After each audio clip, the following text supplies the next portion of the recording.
Time constant of a series RC circuit is, आपको बताना है टाइम कांस्टेंट एक सीरीज आरसी सर्किट का कितना होता है। सबसे पहले देख लेते हैं इस क्वेश्चन का की कॉन्सेप्ट बेटा। की concept of this question that you should know about the time constant. Time constant बेटा लॉजिक क्या है इसका, आप पहले ये समझ लीजिए। देखिए जब एक कैपेसिटर को बेटा हम पोटेंशियल डिफरेंस प्रोवाइड कराते हैं the help of a resistor, क्योंकि अगर आप एक सर्किट यूज करेंगे तो उसमें रेजिस्टेंस जरूर होगा और कुछ कैपेसिटर भी होगा। This is the RC circuit, क्योंकि इसमें एक रजिस्टर है और एक क्या है कैपेसिटर है, इसलिए हम इसको क्या बोलते हैं आर सी सर्किट। तो पहला लॉजिक तो यही है हमारा, this is why it is RC circuit, because इसमें एक कंपोनेंट आर होता है एक कंपोनेंट सी होता है। देखो जब बेटा हम टी इक्वल 0 पर, यहाँ एक स्विच ऑन ले लेते हैं हम, जब हम टी इक्वल 0 पर स्विच ऑन करेंगे तो इसमें एक हल्का सा करंट स्टार्ट हो जाएगा फ्लो होना।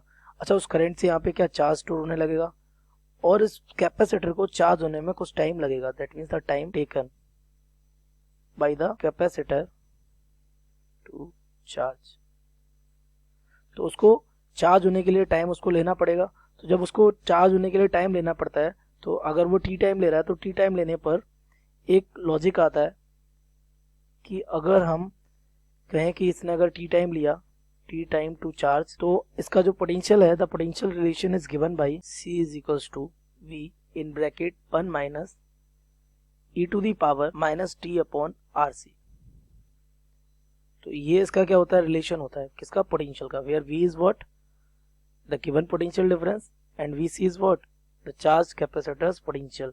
तो यहाँ पर जो टी के साथ जो आर सी है, आर सी को बेटा हम क्या कहते हैं tau, that means the time constant. क्या कहते हैं टाइम कांस्टेंट। इसको हम टाइम कांस्टेंट क्यों कहते हैं, क्योंकि इसकी जो यूनिट एंड डायमेंशन है बोथ सेम एज ओके। तो हमारा ये ऐसे भी, अब वी को हम क्यू के भी इक्वल कर सकते हैं, क्योंकि हो जाएगा Q upon C equals to Q upon C in bracket 1 minus E to the power minus T upon tau. Okay C से C cancel, so this is for the charging and the tau is time constant. So here tau is equals to RC.